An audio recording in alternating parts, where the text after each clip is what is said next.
எடுத்துக்கொள்படி கேட்கிறேன். எபிரேயர்கள் நிருபம் 11ஆம் அதிகாரம் 31ஆம் வசனம். எபிரேயர்கள் நிருபம் 11ஆம் அதிகாரம் 31ஆம் வசனம். விசுவாசத்தினாலே ராகாப் என்னும் வேசி வேவுகாரரை சமாதானத்தோடு ஏற்றுக்கொண்டு கீழ்ப்படியாதவர்களோட கூட சேதமாகாதிருந்தாள். ஆண்டுக்கு மகிமையுண்டாவதாக. வசனம் ஒரு மாதிரி கான்ட்ரடிக்ஷனாக இருக்கு. விசுவாசத்தினாலே ராகாப் என்னும் வேசி வேவுகாரரை சமாதானத்தோடு ஏற்றுக்கொண்டு கீழ்ப்படியாத ஜனத்தோடு அழிந்து போகாதபடிக்கு அவள் தன்னை என்ன செய்து கொண்டாலாம், காத்து கொண்டாள் என்று சொல்லி வேதத்தில் வாசிக்கிறோம். புரிந்து கொள்வதற்காக சொல்லுது. கர்த்தருக்கு மகிமை உண்டாவதாக. இந்த புத்தகத்திலே சொல்லப்பட்ட இந்த அதிகாரம் விசுவாசத்தை குறித்து சொல்லப்படுகிற ஒரு அதிகாரம். ஆனால் இந்த புத்தகம் எபிரேய நிருபம் என்பது ஒரு யூத கிறிஸ்தவர்களுக்கு, நல்லா கவனிக்க மாட்டேங்க, யூத கிறிஸ்தவர்களுக்கு விசேஷமாக எழுதப்பட்டதான ஒரு புத்தகம். அவங்களுக்குள்ள ஒரு பிரச்சனை இருந்தது. நாம் கிறிஸ்துவை ஏற்றுக்கொண்டாலும் யூத சடங்காச்சாரங்கள் யூத பாரம்பரியத்தின்படி என்ன செய்யணும், நடக்கணும் அப்படிங்கிற எண்ணங்கள்லாம் தோன்றி அதை பரவலாய் பேச ஆரம்பித்தார்கள். அவர்களுக்கு இந்த எபிரேய நிருபக்காரன் எழுதும்போது சொல்லுகிறார். எபிரேய நிருபத்தை சொல்லும்போது ரெண்டு பேர் சொல்வார்கள். ஒன்று பவுல் எழுதினான்னு சொல்வார்கள், ஆனால் இதில் சொல்லப்பட்டது அப்போஸ்தலனாகிய பவுல் தான் சொல்லப்பட்டிருக்கிறது. இதை இன்னொரு சொல்லும்போது அப்பல்லோ எழுதினான் என்று சொல்வார்கள். ஏன்னு சொன்னால் அப்பல்லோ தான் யூத பாரம்பரிய நியாயப்பிரமாண சட்டத்திட்டங்களை எல்லாவற்றையும் நல்லா அறிந்து கிறிஸ்துவ மார்க்கத்திலே இருந்து கிறிஸ்துவை பிரசங்கித்தவன். ஆகவே அவனுடைய எழுத்துக்கள் உள்ளே இருக்கலாம் என்று சொல்வார்கள். எது இருந்தாலும் பரவாயில்லை. ஆனால் பவுல் சகலவற்றின் நியாயப்பிரமாணத்தை கற்று அறிந்தவன். இது பவுல் எழுதினான் என்று நமக்கு எடுத்து வைக்கிறோம். நமக்கு அப்படி தான் கொடுக்கப்பட்டிருக்கு. ஆனால் பவுல் அதில் எழுதும் போது அவன் என்ன சொல்லுகிறான் அப்படின்னு சொன்னால், இந்த புத்தகத்தில் சொல்லப்பட்ட பிரமாணங்கள், சடங்காச்சாரங்கள், நியாயப்பிரமாண சட்டத்திட்டங்கள் எல்லாம் கடைபிடிக்க வேண்டும் என்று சொல்லி நினைக்கிறேன். உங்களுடைய வாழ்க்கையில் ஒன்று சொல்ல விரும்புகிறேன்னு சொல்லிவிட்டு ஒரு தீம் ஒன்று இதில் கொண்டு வந்து கொடுத்தான். என்ன அப்படின்னா, நீங்கள் பழைய ஏற்பாட்டில் அல்லது நியாயப்பிரமாணத்தில் சடங்காச்சாரங்கள், வழிமுறைகள் எல்லாம் செய்கிறீங்க, ஆசாரியத்துவம், தேவனுடைய காரியத்தை குறித்த எல்லாம் செய்கிறீங்க. எல்லாம் செய்தாலும் அதை விட கிறிஸ்து எப்படிப்பட்டவர் என்பதை அவன் நிரூபித்து காட்டுகிறான் இந்த புத்தகத்தில். ஆமாம். ஆகவே ஒன்று மேலான ஒன்று வந்த பிறகு கீழான ஒன்றை நாம் தேடி போக வேண்டிய அவசியமே இல்லை. கர்த்தருக்கு மகிமை உண்டாவதாக. நமக்கு தேவையோடு இருக்கிறோம். கையில் இருப்பது 100 ரூபா தான். அந்த 100 ரூபாக்குள்ளே நம்ம என்ன செய்யறோம், எல்லாம் பண்ணிக்கிட்டே இருக்கோம். 100 ரூபா நமக்கு இருந்துக்கிட்டே இருக்கு, 100 ரூபாய் செய்துக்கிட்டே இருக்கும். நமக்கு இன்னொரு வந்து இப்படி கஷ்டப்பட்டு இருக்க வேண்டாம், சுலபமாய் ஒரு வாழ்க்கை அமைத்துக் கொடுக்குன்னு சொல்லி ஒரு 10,000 ரூபாய் கையில் கொடுத்த உடனே நாம் மறுபடியும் இந்த 100 ரூபாக்குள்ள என்ன செய்ய மாட்டோம், இருப்பீங்களா? இனி என்னவெல்லாம் இப்படி தான் வரும். இனி 10,000 ரூபாய்க்கு என்ன செய்யணும் அப்படிங்கிற எண்ணம். ஒன்று மேலானது ஒன்று வந்த உடனே அந்த கீழான ஒன்றுக்கு நம்முடைய மனம் போவதில்லை. அதை தான் இங்கே சொல்லுகிறேன். நீங்கள் நம்புகிற தீர்க்கதரிசிகள், நீங்கள் நம்புகிற தேவதூதர்கள், நீங்கள் நம்புகிற யோசுவாவை குறித்து, பழைய ஏற்பாடு பக்தர்கள் யோசுவாவை குறித்து இளைப்பாறுதல் நடத்தினான யோசுவா, நீங்கள் பெரிதாய் நம்புகிற மோசே, நீங்கள் நம்புகிற பிரதான ஆசாரியன், இப்படி எல்லாம் சொல்லிவிட்டு சொன்னான். இவர்களை விட இயேசு கிறிஸ்து எப்படிப்பட்டவர், மேலானவர். கர்த்தருக்கு பயம் உண்டாவதாக. அதைத்தான் இந்த புத்தகத்தில் நிரூபிக்கிறேன். இந்த புத்தகத்துடைய குறிக்கோள் என்ன அப்படின்னா, மேலான, பெட்டர் தேன், மேலான. யார் மேலானா, எல்லாவற்றையும் விட இயேசு தான் இப்படிப்பட்டவர், மேலானவர் அப்படின்னு நிரூபிக்கப்பட்ட ஒரு புத்தகம் இது. கர்த்தருக்கு மகிமை உண்டாவதாக. அதோடு மாத்திரமல்ல, விசுவாசத்தை குறித்து எழுதப்பட்ட ஒரு அதிகாரம் இதுதான் இருக்கிறது. ஆண்டவர் ஒவ்வொன்றுக்கும் ஒவ்வொரு அதிகாரம் கொடுத்துருக்காரு. என்ன தலைப்பு வேணும், பிரசங்கியாளர்களுக்கு ஏதாவது ஒரு தலைப்பு அப்படின்னு சொன்னால் என்ன தலைப்பு வேணும் அப்படின்னு சொன்னால் அந்த தலைப்புகளுக்கெல்லாம் ஒவ்வொரு அதிகாரங்கள் இருக்கும் வேதாகமத்தில். கர்த்தருக்கு மகிமை உண்டாவதாக. இப்போ உதாரணத்துக்கு எடுத்துக்கொள்வோமே, சிருஷ்டிப்பை குறித்து சொல்லணும் அப்படின்னா சிருஷ்டிப்புக்கு முதல் அதிகாரம் இருக்குது. மனிதனுடைய உருவாக்கப்படுதலையும் வீழ்ச்சியும் யோசிக்கணும்னு சொன்னால் 2ஆம் 3ஆம் அதிகாரம் இருக்கிறது. தேவன் உலகத்தை அழித்தார்னு சொன்னால் 6ஆம் 7ஆம் 8ஆம் அதிகாரத்தில் வந்துடலாம். ஆண்டுக்கு மகிமை உண்டாவதாக. அவனுக்கு மீட்பின் திட்டத்தை கொடுக்க வேண்டும் என்று சொன்னால் ஆண்டவர் அதற்கு வழிமுறைகளை அதிகாரங்கள் வைத்திருக்கிறார். விடுதலை குறித்து சொல்ல வேண்டும் என்று சொன்னால் இஸ்ரவேல் ஜனங்களுடைய வாழ்க்கையில் ஒரு விடுதலை கட்டளையிட்டவர் நம்முடைய வாழ்க்கையில் விடுதலை கட்டளையிடுவார் என்பது உதாரணப்படுத்தும் போது யாத்திரையாம் புத்தகம் இருக்கிறது. இப்படி ஒவ்வொரு புத்தகத்திலும் அதிகாரத்தில் சில முக்கியமான கருத்துக்கள் சொல்லப்படுறது. கர்த்தருக்கு மகிமை உண்டாவதாக. அன்பை குறித்துனா 1 Corinthians 13ஆம் அதிகாரம், உபவாசை குறித்தா ஏசாயா 88ஆம் அதிகாரம். இப்படி ஒவ்வொன்றுக்கும் ஒவ்வொரு அதிகாரம். வேதாகமத்தை குறித்த வேதாகமத்துடைய ருசிகரம், இந்த வேத வசனங்களின் ருசிகரம் எப்படி இருக்குன்னு தெரிந்து கொள்ள வேண்டுமானால் 119ஆம் சங்கீதம் எப்படியெல்லாம் கொடுக்கப்பட்டிருக்கிறது. விசுவாசத்தை குறித்து தெரிந்து கொள்வதற்கு இதில் சொல்லப்பட்டு எபிரேயர் 11ஆம் அதிகாரம். ஆமாம், இதாக இருக்கீங்களா? கர்த்தருக்கு மகிமை உண்டாவதாக. அப்படி மெதுவாக வரும்போது நீங்கள் தொடர்ந்து அதை பின்பற்றி வரும்படி உங்களை அன்போடு கேட்டுக்கொள்கிறேன். கர்த்தருக்கு மகிமை உண்டாவதாக. ஆமாம், கர்த்தருக்கு ஸ்தோத்திரம் உண்டாவதாக. இந்த எபிரேயர் 11ஆம் அதிகாரம் நான் விசுவாசம் குறித்து வாசித்து கொண்டே வந்து எல்லாம் முடித்தாலும் அதில் இருக்கக்கூடிய ஒரு 4 பகுதிகள் இருக்கிறது. 4 பகுதிகள்,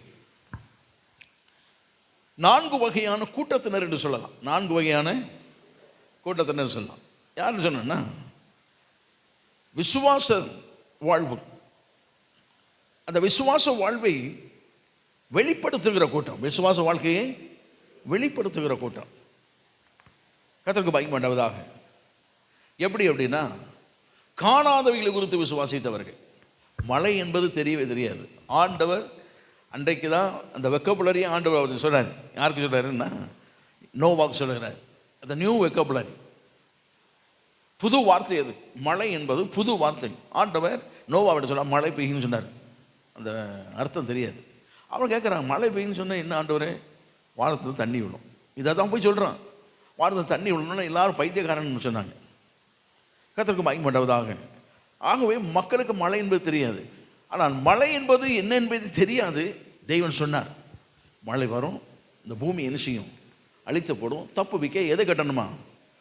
பேழை எங்கே கட்டணும் அப்படின்னு சொன்னால், நாம் பேழை கட்டுறதுக்கு கடற்கரை ஓரத்தை தேடுவோம், நதி ஓரம் தேடுவோம். வெட்டாந்தரையில் கட்டினவன். ஆமாம், நல்லா யோசனை பண்ணி பாருங்க. தேவன் வார்த்தையின் மீது வைத்த விசுவாசம். அப்போ விசுவாசத்தை வெளிப்படுத்தினேன். விசுவாச வாழ்விலை வெளிப்பாடு உள்ளதான ஒரு கூட்டம். 2வது, விசுவாச வாழ்க்கையில் தூர பார்வை உள்ள கூட்டம். விசுவாசத்தோடு பார்க்கும்போது தூரத்தில் உள்ள பார்வை என்னென்ன, இந்த விசுவாசத்தை கொண்டு பார்க்குற பார்வை வந்து அற்புதமானது. கர்த்தருக்கு மகிமை உண்டாவதாக. தூர பார்வை உள்ளதான கூட்டம். ஆபிரகாம், ஈசாக்கு, யாக்கோபு குறித்து சொல்லப்படுது. ஒரு தேசத்தை விட்டு போ, நான் உனக்கு தேசத்தை என்ன செய்வேன்? காட்டுவேன்னு சொன்னார். காட்டலை. ஆனால் தேசத்தை அவன் பார்த்தான். அவன் விசுவாசத்தோடு பார்த்தவன். வேதம் தான் சொல்லுகிறேன். இந்த 11ஆம் அதிகாரத்தில் சொல்லப்படுகிறது, தேவன் தாமே தனக்கென்று கட்டி உண்டாக்கின அஸ்திவாரம் உள்ள நகரத்திற்காக அவனிச்சுதானா காத்திருந்தான். தேவன் தனக்கென்று பிரம்மாண்டமான ஒரு நகரத்தை கட்டி வைத்திருக்கிறார். ஆனால் தேவனுக்கு கொடுத்த நகரம் என்று அவன் பார்த்தான்.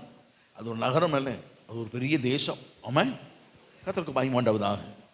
என்னோட விசுவாச வாழ்க்கையில் சரியான நபரை அடையாளம் கண்டு அல்ல இனம் கண்டு கொண்டு அவரோடு இணைக்கப்பட்ட ஒரு கூட்டம். கர்த்தருக்கு மகிமை உண்டாவதாக. இன்னொன்று, விசுவாசத்தினாலே ஜெயம் பெற்ற கூட்டம். நீங்கள் வாசிங்கன்னா இப்படி 4 விதமான கூட்டத்தை இந்த பகுதியிலே பார்க்கலாம். பிரசங்கம் அதெல்லாம் எடுத்தோன்னா நேரம் காணாது. கர்த்தருக்கு மகிமை உண்டாவதாக. நான் வாசித்த பகுதிக்கு தான் கடந்து வர வேண்டும் என்று விரும்புகிறேன். ஆமாம், நான் வாசித்த பகுதிக்கு நம்முடைய கவனத்தை திருப்பமாக சொல்லப்படுகிறது. 31ஆம் வசனம், விசுவாசத்தினாலே ராகாப் என்னும் வேசி. அவளை அறிமுகப்படுத்தும் போது இப்படி தான் ஆண்டவர் அறிமுகப்படுத்துறாரு. ராகாப் என்னும் ஆண்டவர் அழகாக சொல்லலாம். அவருடைய சரி பழைய ஏற்பாட்டில் தான் அப்படி சொன்னார்னு வச்சுக்கோ, புதிய ஏற்பாட்டுக்கு வரும்போது இப்படி தான் சொல்கிறாரு. ஐடி பண்ணும்போது இப்படி தான் சொல்கிறாரு, ராகாப் என்னும். நம்மளால் ஒத்துக்கொள்ள முடியாது. கர்த்தருக்கு மகிமை உண்டாவதாக. ஆனால் ஆண்டவர் அங்கே அப்படி தான் அறிமுகப்படுத்தார். ராகாப் என்னும் வேசி வேவுகாரரோடு சமாதானத்தோடு என்ன செய்து கொண்டான்? ஏற்றுக்கொண்டேன். அழிக்கப்படாமல் தப்பு வைக்கப்பட்டார். ஆமாம், கர்த்தருக்கு பயமா உண்டாவதாக. அப்போ இந்த பகுதியை மாத்திரம் எடுத்துக்கொள்வோம்னு சொன்னால் விசுவாச பார்வை. இந்த மாதிரி எடுத்துக்கிட்டா என்ன பார்வை? விசுவாசத்தோடு காணக்கூடிய கண்கள். கர்த்தருக்கு பயமா உண்டாவதாக. விசுவாசத்தினாலே பார்க்கக்கூடிய பார்வை என்ன என்பதை தான் நம்ம பார்ப்போம். கர்த்தருக்கு பயமா உண்டாவது. விசுவாசத்தை பார்க்குற பார்வை என்பது முதல்ல நமக்கு பார்ப்பதற்கு ஒன்றுமே தெரியாது. ஆனால் விசுவாசத்தோடு உற்று பார்க்கும்போது தான் அவருடைய மகிமை நமக்கு என்ன செய்யும் தெரியும். இந்த வேத வசனத்தை எடுத்துக்கொள்வோம். நாம் வாசிக்கிட்டே போனால் நமக்கு ஒன்றும் புரியாது. ஆனால் அந்த வேத வசனத்தின் மீது விசுவாசம் வைத்து கருத்தொன்றி நாம் வாசிக்கும் போது உள்ளே இருக்கிற பொக்கிஷம் நமக்கு தனிப்பட்ட முறையில் தெரியும். ஆமாம், கர்த்தருக்கு மகிமை உண்டாவதாக. அது தெரியும். உதாரணத்தை வச்சுக்கொள்வோமே. ஒருவர் ஒரு 3 பேரை அழைத்து கொண்டு போனார். ஒரு மலைப்பாங்கான ஒரு பகுதிக்கு போய் ஒரு முட்டை பாறையை காண்பித்தார். ஏற்கனவே சொல்லியிருக்கலாம், ஒரு வேலை தெரியும். ஒரு முட்டை பாறை. 3 பேர் யார் அப்படின்னா, ஒரு சாதாரண ஒரு மனிதன், ஒரு சிற்பி, கர்த்தருக்கு பயமா உண்டாவதாக, ஒரு இன்ஜினியர், 3 பேரை கொண்டு வந்து நிப்பாட்டிட்டார்.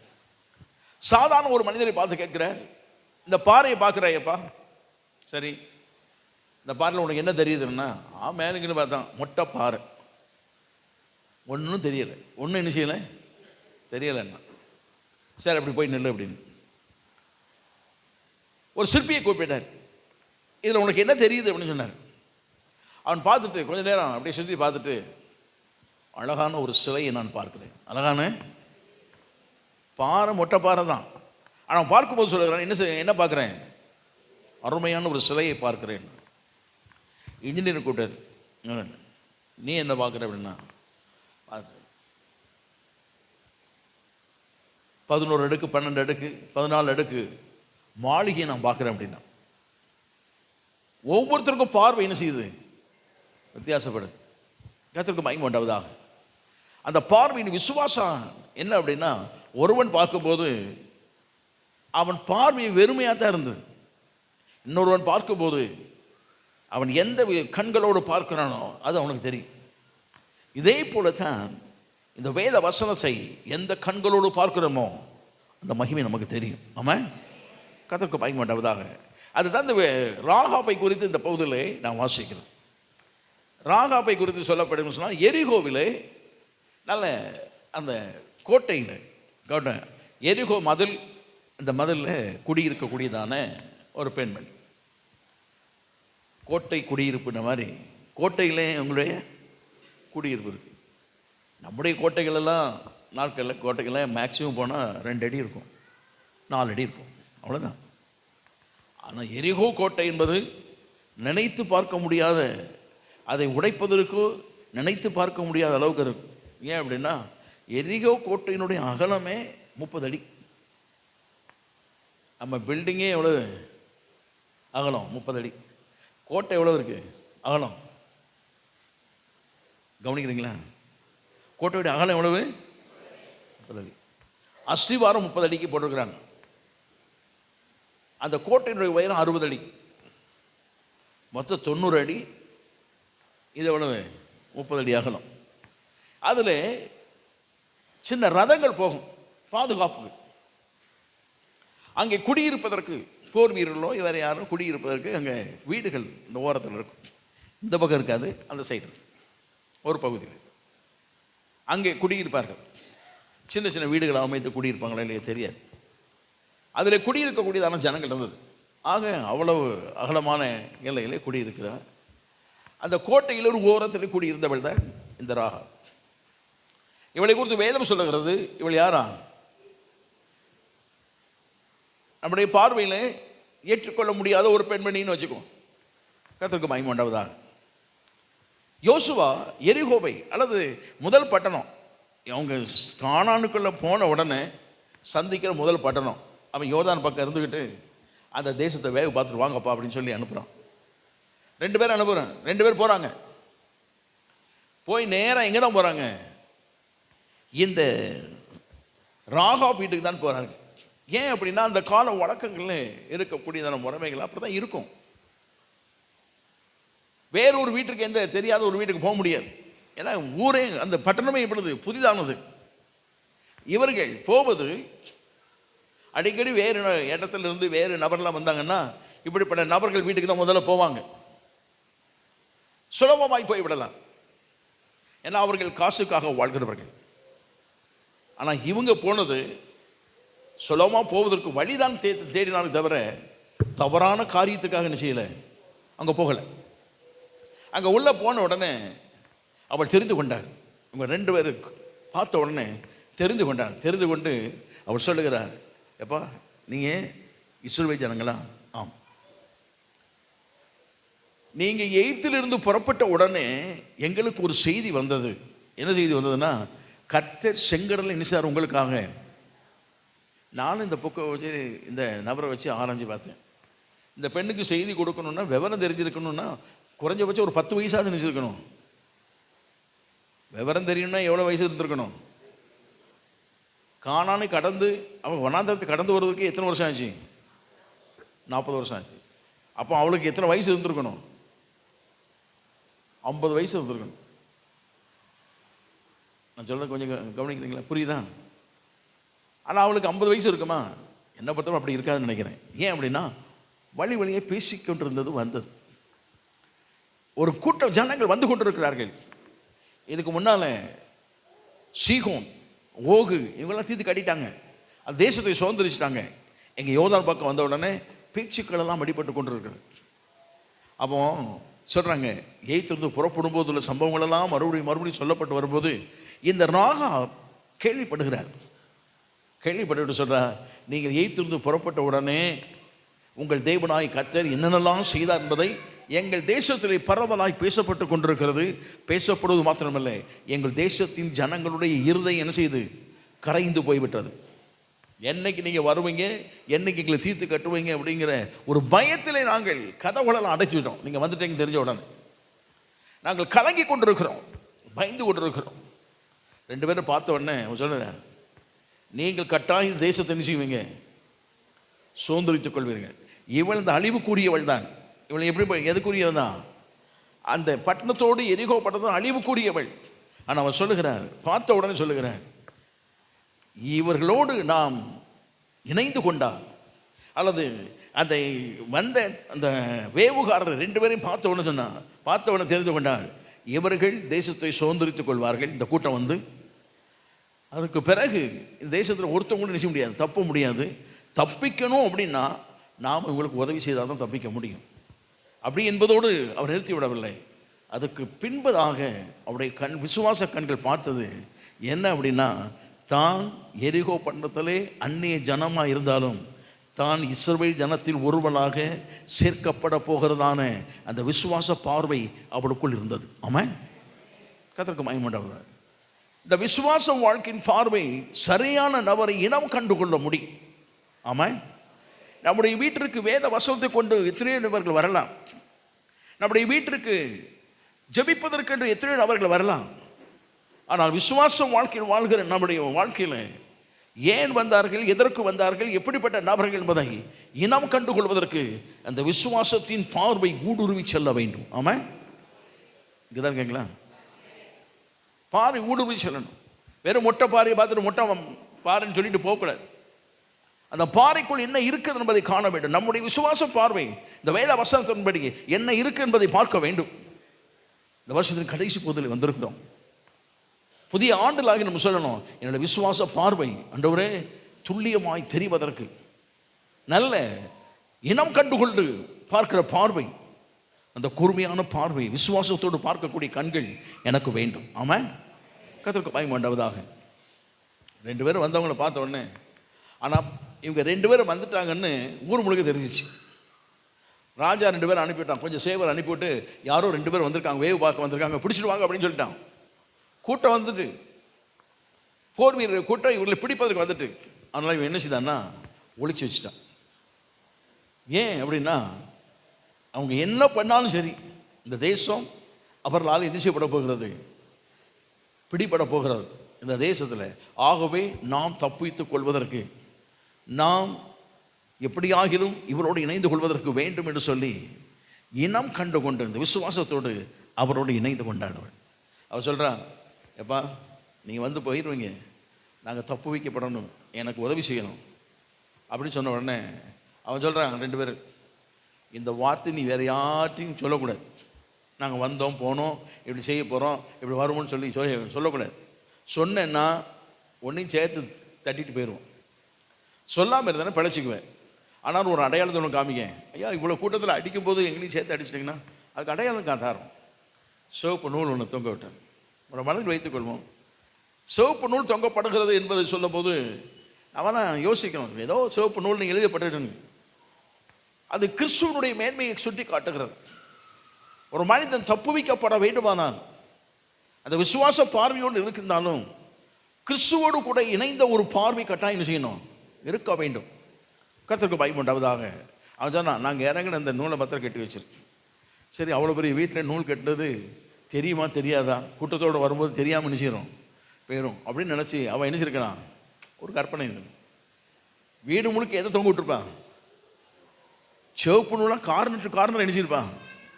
அவன் சொல்லியிருப்பான், சிவப்பு நூல் தொங்குற வீடை மாத்திரம் விட்டுருங்க, மற்ற எல்லா வீட்டையும் தீர்த்து கட்டுங்கன்னு. இது அலங்கத்தில் இருக்கிறது. அலங்கம் அந்த கோட்டை சுவரில் இருக்குது. அலங்கம் தான் இடிஞ்சு விழுந்தது. கோட்டை சுவர் என்ன ஆச்சுன்னா உள்ளே இறங்கிச்சு, அப்படியே பூமிக்குள்ள அப்படியே இறங்கிச்சு. மேலே இருந்த வீடு 60 அடி கீழே அப்படியே இறங்கி அவள் வீடு மட்டும்தான் இருக்குது, மற்ற வீடெல்லாம் உடஞ்சி போச்சு. அவள் வீடு மட்டும்தான் இருக்குது. யோசுவா சொல்லுகிறான், அவளை கூட்டு வாங்க அப்படின்னு.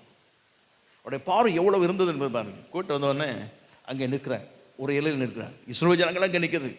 அந்த தேசத்தில் தப்பு வைக்கப்பட்ட ஒரே கூட்டம் தான்.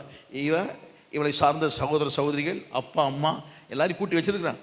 அங்கே தப்பிச்சிட்டாங்க. தப்பிச்ச உடனே அவன் சொல்கிறான், சரி நீங்கள் தப்பு வைக்கப்பட்டீங்க, என்ன இருந்தாலும் நீங்கள் யார், அந்நிய ஜனம். அவன் சொல்கிறான், அந்நிய ஜனம். அவளுக்கு அதை பற்றி கவலைப்படலை, தப்பு வைக்கப்பட்டது முதல் போதும்.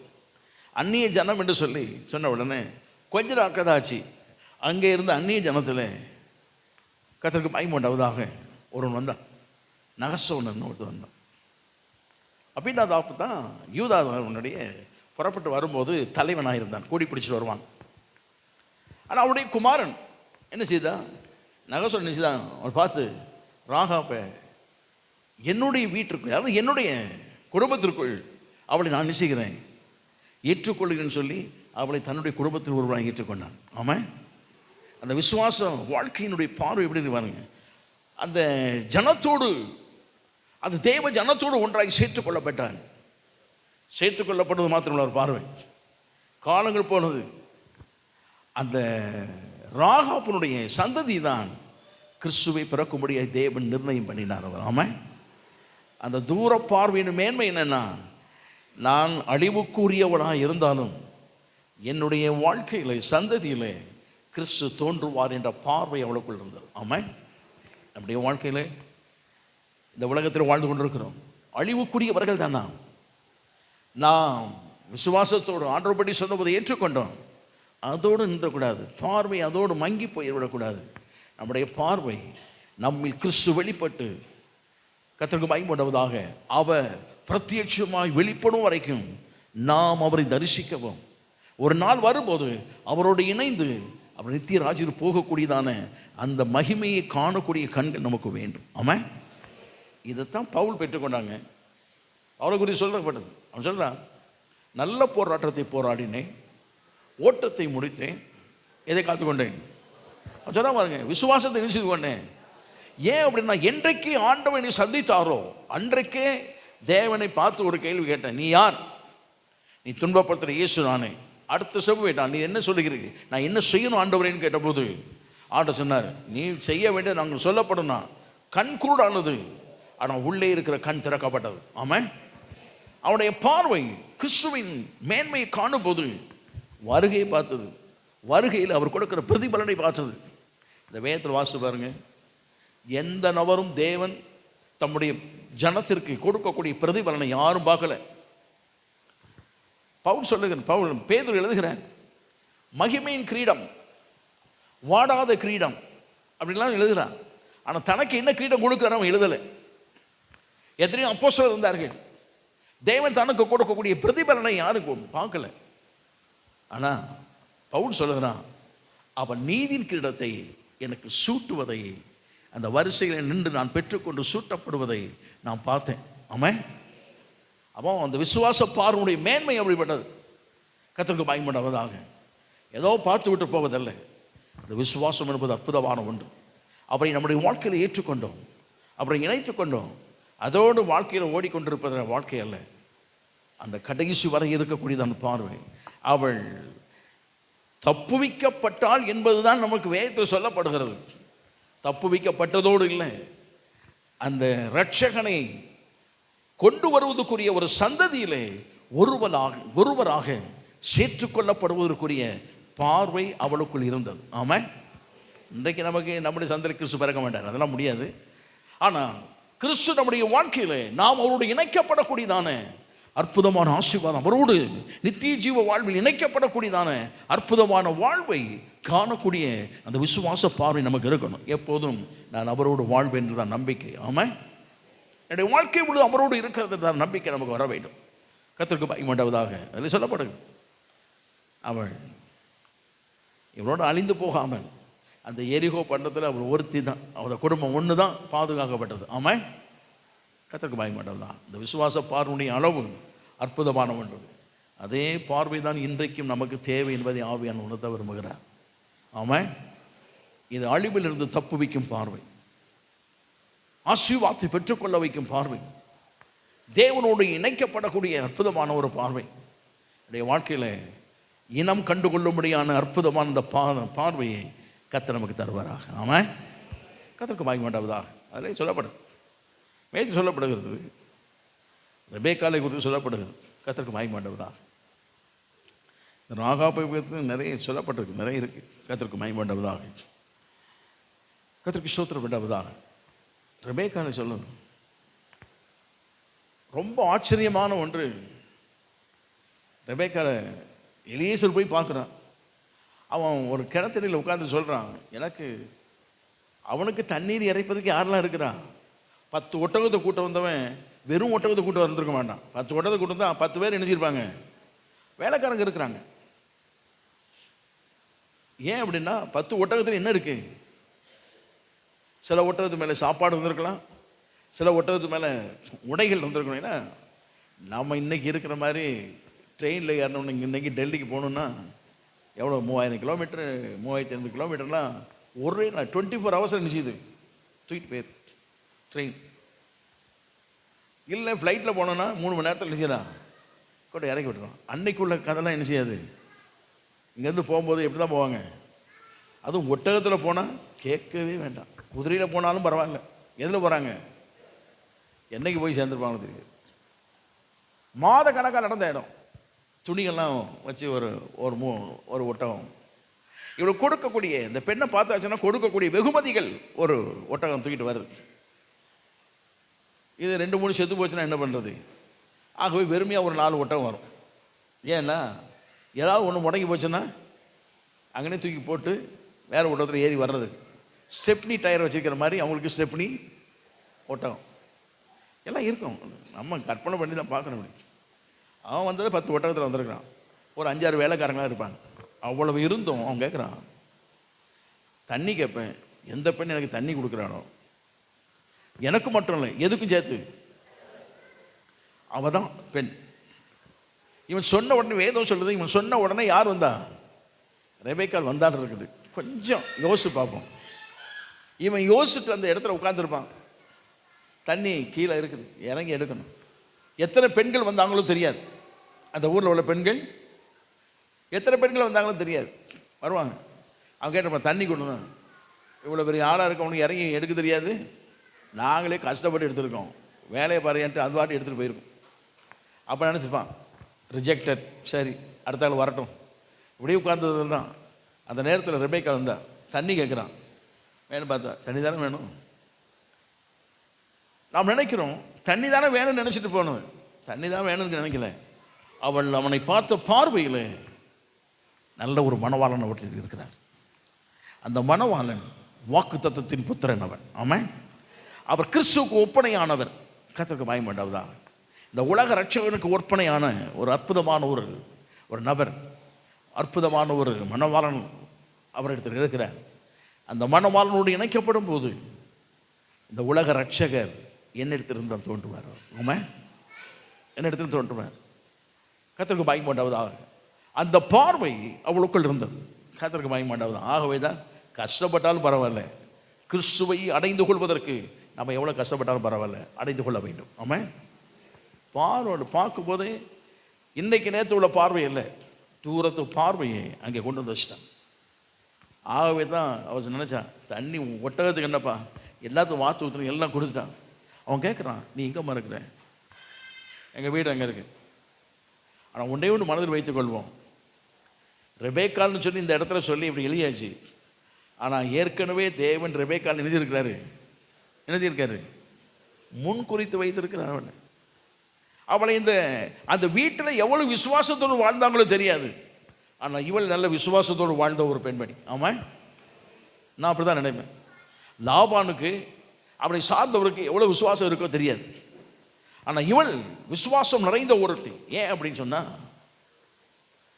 இங்கே ஆபிரகாம் பலி செலுத்தபடியாகி மோரியா மலைக்கு வந்து விட்டான். பலி செலுத்துவதற்கு எல்லாம் ஏற்பாடு பண்ணாகி விட்டது. பலி செலுத்துவதற்கு கத்தியை ஓங்கிட்டான். ஆண்டவன் நினைச்சிட்டாரு, நிறுத்தப்பா அப்படின்ட்டார். நிறுத்தினோடனே அவனை தூக்கிட்டு எடுத்தார். அப்படின்னா அதோட பொருள் என்ன இருந்துச்சுன்னா, பலி செலுத்துவதற்கு ஒப்பு கொடுக்கப்பட்டவன் எழுப்பின உடனே அவன் உயிர்த்தெழுதலின் சாயலுக்கு ஒப்பனையானவன். அவன் கிறிஸ்து மரித்தார், அவர் உயிரோடு எழுந்தார், அதற்கு ஒப்பனை. இப்போ உயிர்த்தெழுதலின் சாயலை உடையவன் யார்? ஈசாக்கு. கர்த்தருக்கு பயன் உண்டாவதாக. அவன் உயிர்த்தெழுதலின் சாயலை உடையவன். அவன் ஆட்டுக்குட்டியை பலி செலுத்தி வீட்டுக்கு வந்துட்டாங்க. வீட்டுக்கு வந்தவொடனே ஒரு செய்தி வருது, இந்த காரியம் நடந்த பின்பு அப்படின்னு பைபிளில் இருக்கும். அவன் வந்து சொல்கிறான், உங்களுடைய ரிலேஷன் ஊரில் கல்தை பட்டத்தில் இருக்காங்க இல்லையாவா, அவங்களுடைய ரிலேஷனில் இவங்களுக்கு குழந்தை பிறந்தது, இவர்களை பெற்றார்கள், இவர் பெற்று அவர்களுக்கு ரெபேக்கால் பிறந்தார். ரொம்ப அவசியமாக இது கொண்டு சொல்கிறதுக்கு. அதுவும் பைபிளில் சமுதாயத்தில் எழுதும்போது பெண்களை எப்படி தான் எழுத வச்சுருக்காங்க, எழுதப்பட்ட சமுதாயம் இப்படி. எங்கிட்ட சண்டைக்கு வந்துடாதுங்க. பைபிளில் சொல்லப்பட்ட சமுதாயம், எழுதப்பட்ட சமுதாய அமைப்பு அப்படி. பெண்களை 2ஆம் பட்சம் தான் வச்சுருப்பாங்க. ஆனால் அதில் சொல்லப்படுகிறது ரெபேக்கால் பிறந்திருக்கிறாள். ரொம்ப முக்கியமாக ஆபிரகாம் வந்து சொல்கிறாங்க, எப்போ ரெபேக்கால் பிறந்திருக்கு, எதுக்கு ரொம்ப அவசியமாக. இதுக்கு முன்னால் பிறந்த பிள்ளைகளை பற்றி யாரும் சொன்னாங்களா? ஒன்றுமே சொல்லலை. ரெபேக்கால் பிறந்திருக்கான்னு சொன்ன உடனே அவனுக்கு என்ன நினைவோ தெரியாது, அவன் பேசாமல் இருந்தான். ஆனால் தேவன் திட்டமிட்டான். பிறந்த ரெபேக்கால், அவள் பிறக்கும் போதே அவளுடைய பார்வை, பிறக்கும் போதே அவளுடைய பார்வை உயிர்த்தெழுதலின் சாயலை உடைய ஈசாக்கை தான் பார்த்துருக்கிறார். ஆமாம், தாய் முகத்தை பார்த்தாலோ தந்தை முகத்தை பார்த்தாலும் நமக்கு தெரியாது. ஆனால் நான் தான் சொல்லுவேன், கர்த்தருக்கு பயன் உண்டாவதாக. அந்த வேலைக்காரர்கள் வந்தார்கள், எலியேசர், அவங்க எல்லாம் பார்த்த உடனே அவங்களெல்லாம் பார்க்கல. வரும்போது கூட்டிக் கொண்டு வருகிறேன், ஒன்னாந்திர பாதிரி வர்றேன். எல்லாம் அவங்க கேட்குறாங்க, எப்போ போறியாம்மா? இதே இது நம்ம பிள்ளைகளை வச்சு நீங்கள் சொல்லுங்கள் பார்ப்போம். தாய்மார்கள் எல்லாம் உட்கார வச்சு உங்கள் பிள்ளைகளையும் உட்கார வச்சுட்டு மாப்பிள்ளை வந்தாச்சு. இவர் வந்து எங்கே இருக்காருன்னு வச்சுக்கோங்க, உதாரணம் வச்சுக்கோங்க, பாம்பேயில் இருக்கார். தேடி வந்துட்டார். கல்யாணம் முடிஞ்சு பாம்பே போகணும். பாம்பேயா? வேண்டவே. அவ்வளோ தூரம் எங்களால் நினைச்ச முடியாது. நிறைய இடங்களை தூரம் என்னன்னா நினைச்ச மாட்டோம். ஒருத்தர் கேட்டாங்க, ஒருத்தர் பொண்ணு வந்து கேட்டாங்க, மதுரைன்னா சொல்லுங்கள், எங்கே இருக்குமா? இங்கே உள்ள பொண்ணுக்கு மாப்பிள்ளை எங்கே இருக்கணுமா? மதுரை, புதுக்கோட்டை, திருச்சி, இந்த பக்கம் இந்த ராமநாதபுரம், இந்த ஏரியாக்குள்ளே தான் அறந்தாங்கி. எப்படி இந்த இடத்துக்குள்ளே பாருங்கள். திருநெல்வேலி, அப்போ எவ்வளோ தூரம். அதான் கண்ணை மூடி திறக்க முன்னே எங்கே போய் சேர்ந்துருவாங்க? திருநெல்வேலி போயிடுவாங்க. அவங்க திருநெல்வேலியில் வேண்டாம், இதுக்கே இவ்வளோ தூரம் வந்தாங்க. அதையே கேட்குறீங்க. எனக்கு பொண்ணு பார்த்துட்டு சொல்லும் போது பார்க்க தருமபுரியில் பிறந்தேன். தருமபுரியா? அப்போ எவ்வளோ தூரம். அதான் சொன்னேன், கல்யாணம் முடிச்சோம் டெல்லி கூட்டு போனாலும் என்ன பண்ணுவாங்க? இவ்வளோ தூரம் கூட்டு போயிட்டாங்க, என் பிள்ளைங்க அனுப்ப முடியாது, கொண்டாங்க நான் கேட்க முடியும்? தூரங்கிறனால இன்றைக்கி இவ்வளோ பேசுகிறாங்க, இன்றைக்கே பேசுகிறாங்க. அன்றைக்கி காலம் எப்படி இருக்குது? நடந்து போகிற தூரம், நடந்து போகணும். அது எத்தனை ஆயிரக்கணக்கான கிலோமீட்டர் கொண்டு போகணும். அவன் அந்த பெண்ணிட்ட கேட்குறாங்க, நீ போறியம்மா? ஓகே. ஒரு வார்த்தை மறுப்பு சொல்லலாம், உடனே போட சொன்னது எல்லாம் தலை சிரிச்சிட்டாங்க. வேண்டான்னு சொல்லுவான்னு பார்த்தா இவன் என்ன செய்யிட்டான்? என்ன அப்படின்னா பார்வை இருக்குங்க. மனவாரனை அடைந்தான். அந்த இரட்சகனை, அந்த அந்த அந்த மீட்பரை வாழ்க்கையில் அடைந்து கொள்ள வேண்டும். ஆமாம். அந்த ஈசாக்கை அடைந்து கொள்ளும் போது என்னுடைய கற்பத்தில் மீட்பர் தோன்றுவார். ஆமாம். கர்த்தருக்கு மகிமை உண்டாவதா. நீங்கள் ஆபிரகாம் இயேசு கிறிஸ்துவின் சந்ததியை வாசிங்கன்னா ஈசாக்கு ரெபேக்காலை வாசிக்காமல் போக முடியாது. ஆமாம். ஆபிரகாம் வாசிப்போம், அவனை தேவன் தெரிந்து கொண்டு வந்தார். ஆனால் ஈசாக்கு தான் வாக்குத்தத்தத்தின் புத்திரன். கர்த்தருக்கு மகிமை உண்டாவதாக. ஈசாக்குன்னு சொன்னால் ரெபேக்காலுடைய அந்த மேன்மையை மறக்க முடியாது. அவருடைய பார்வை, அந்த விசுவாசத்தோடு இருக்கக்கூடிய அந்த நம்முடைய வாழ்க்கையில் இந்த அழிவுக்கெல்லாம் தப்புவிக்கப்படுவதற்கு, கிறிஸ்துவோடு இணைந்த அற்புதமான ஆசீர்வாதமான வாழ்க்கை பெற்றுக்கொள்வதற்கு, அவரோடு கூட என்னென்ன இருப்பதற்கு இந்த விசுவாச பார்வை துல்லியமாக இருப்பதா. ஆமாம். இனம் கண்டுகொள்ளும் பார்வை அது. கிறிஸ்துவா இல்லையா என்பதை இனம் கண்டுகொள்ளும். இன்றைக்கு நிறைய கிறிஸ்துவ இருக்கிறாங்க, வேறொரு இயேசு இருக்கிறாங்க, வேறொரு ஆவி இருக்குது, வேறொரு சுவிசேஷம் இருக்கிறது. விசுவாசத்தில் இனம் கண்டுகொள்ள வேண்டும். ஆமாம். நம்ம வீட்டுக்கு வர்ற ஆளாக இருந்தாலும் சரி, நாம் போகிற சபையாக இருந்தாலும் சரி, நமக்கு ஜெபம் பண்ண வரக்கூடிய ஆளாக இருந்தாலும் சரி, இனம் கண்டுகொள்ள வேண்டும். ஆமாம். பார்வை, இந்த விசுவாச பார்வை சரியாக இருந்ததுன்னா நம்ம கிறிஸ்துவோடு கூட என்றைக்கும் இணைக்கப்பட்டு இருப்போம். ஆமாம். ஆமாம். நிறைய சொல்லிட்டே போவோம். அந்த விசுவாச பார்வை அதாவே சொல்லுங்க. கர்த்தருக்கு பயந்து கொண்டவதாக. ராகாப் வேசி தான் சொல்லப்படுகிறது. ஆனால் ராகாப் வேசின்னு சொல்லப்பட்டது பைபிளில் சொன்னாலும் அவள் கிறிஸ்துவின் அந்த மத்தேயு புத்தகத்தில் வாசிங்கன்னா 4 பேர் சொல்லுவோம். 4 பேர் வேற ஆட்கள். யூத சமுதாயமே கிடையாது, இஸ்ரவேல் சமுதாயமே கிடையாது. ஆண்டவர் அந்த 4 பெண்களையும் அப்படி கொண்டு வந்து எழுதி வச்சிருக்காரு. அவங்களுடைய பார்வை எல்லாம் அற்புதமானது. ஒவ்வொருவரையும் எடுத்து சொல்லலாம். கர்த்தருக்கு மகிமை உண்டாவதாக. அந்த ராகாப் சல்மோனை திருமணம் முடிச்ச உடனே கர்த்தருக்கு மகிமை உண்டாவதாக அவனுக்கு ஓபேத் பிறந்தான். இல்லை மனைவி ஓபேத் பிறந்தான். அதுக்கப்புறம் ஓபேத்துக்கு போவாஸ் பிறந்தான். போவாஸ் ராகாப் போவாஸ் பிறந்தார். போவாஸுக்கு ஓபேத் பிறந்தார். ஓபேத்துக்கு தாவீது பிறந்தார். தாவீதுக்கு சந்ததியில் வரும்போது கிறிஸ்து தோன்றினார். ஆமாம். அப்படி இணைக்கப்படும் போது அப்படி தான் இணைக்கப்படுகிறது. கர்த்தருக்கு மகிமை உண்டாவதா. ஆகவே நம்முடைய வாழ்க்கையில் ஒன்றை மறைத்துக் கொள்ள வேண்டும். அந்த விசுவாச பார்வை கூர்மையாக இருப்பதற்கு ஆண்டவர்கிட்ட கேட்போம். ஆண்டவரே, இந்த வருஷத்தோடு எங்கள் பார்வையெல்லாம் எப்படி இருந்ததோ தெரியாது, ஆனால் இனி எங்களுடைய பார்வை விசுவாசத்தோடு இருக்கும்போது அதில் உம்முடைய மகிமையை காணக்கூடிய மேன்மை இருக்க வேண்டும். ஆமாம். கண்ணை பிடிச்சோம் எல்லாம் ஜெபம். ஹல்லேலூயா. ஸ்தோத்திரம் ஆண்டவரே. இந்த அற்புதமான தெய்வத்துக்கு நன்றி. Praise the Lord. விசுவாச பார்வை அவர் காரத்தில் நம்மை தாழ்த்தி கொள்ளும். ஆண்டவரே, எங்களுடைய விசுவாச வாழ்க்கையில் ஏனோ தான் பண்ணி வந்தோம் போனோம் அப்படி இருக்குது, அதெல்லாம் வேண்டாம் ஆண்டவரே. வேதத்தை வாசிக்கும் போது எங்கள் விசுவாச பார்வை ஊடுருவி செல்ல வேண்டும். தேவனை காணும்போது ஊடுருவி செல்லும் பார்வை, ஆராதிக்கும் போது ஊடுருவி செல்லும் விசுவாச பார்வை எங்கள் வாழ்க்கையில் இருக்கு. வெறும் மொட்டை பாறையை பார்த்துட்டு நாங்கள் போகக்கூடாது. வெறும் மொட்டை பாறையை பார்த்துட்டு மொட்டையான ஒரு பாறை தான் ஒன்று உதவாதுன்னு சொல்லிட்டு போகக்கூடாது. உள்ளே வந்த நாங்கள் அதன் மகிமையை காண வேண்டும். தேவாவியான எங்களுக்கு உதவி செய்வானாக. Sylvia Job. பிரைஸ்.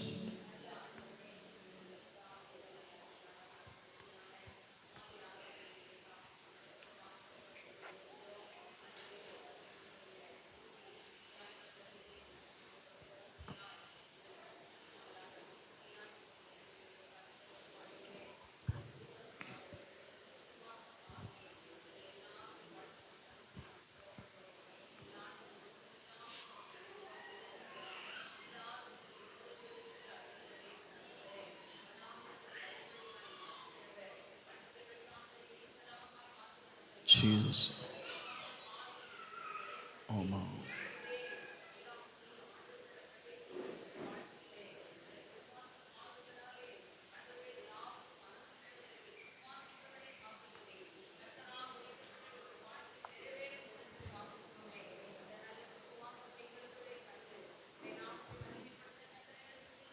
Jesus.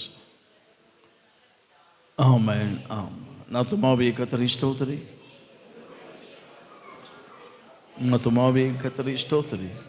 கர்த்தர் செய்த சகல உபகாரங்களையும் மறவாது. Amen, amen. பிரைஸ். ஹல்லேலூயா, ஹல்லேலூயா.